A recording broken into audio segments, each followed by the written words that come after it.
I just think back on like what clients do for their children, that there's certain things that they want to do. There's certain things that they're waiting to unlock, to express. My name is Brian Sabalvero, and I'm a Vice President Financial Consultant at Fidelity Investments. A lot of people that I work with, everyone has good thoughts and good intentions. They don't always know how to articulate those words. They show their love and their good intentions through their actions. I think about my job as a communicator to build something concrete out of abstract ideas that are thrown our way. I want to be that person. Like, I want to give them the time. I want to give them the intention. I always say, like, you probably weren't expecting our discussion to go to estate planning today. An estate planning attorney and a financial professional can help you figure out what fits best with your values and your family's needs. A big part of my job is helping my clients start those conversations and navigate them with their spouses, kids, and grandkids. It's a very important conversation to have. Estate planning is basically just the process of transferring money to the next generation. And so estate planning could be very simple, it could be very complex, just learning more about the different elements that might be involved. You'll also need to name someone who will oversee your estate. That's your executor if you have a will, or a trustee if you're using a living trust, acting as that person that helps distribute money to the other beneficiaries.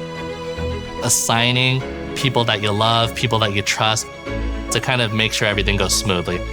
This is a real thing too. A lot of times families have complicated situations. They may not even have any next of kin to handle the execution of their estate. Fidelity provides those services as well.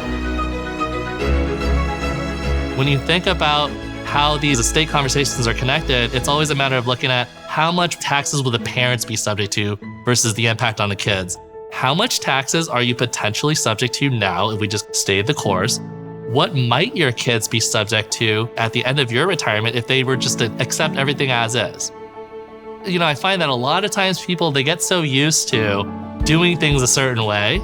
It's just programmed into their mindset that even when they retire, they're just acting more upon habit.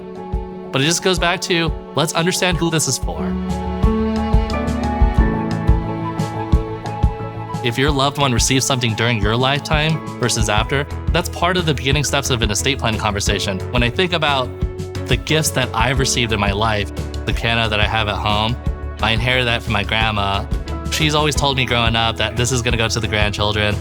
My grandma's had that piano in her house for like over 40 years. And I asked, Grandma, are you sure that you wanted me to have that? Are you sure you're not going to miss that piano? And she says, a warm-handed gift is sometimes better than a cold-handed one.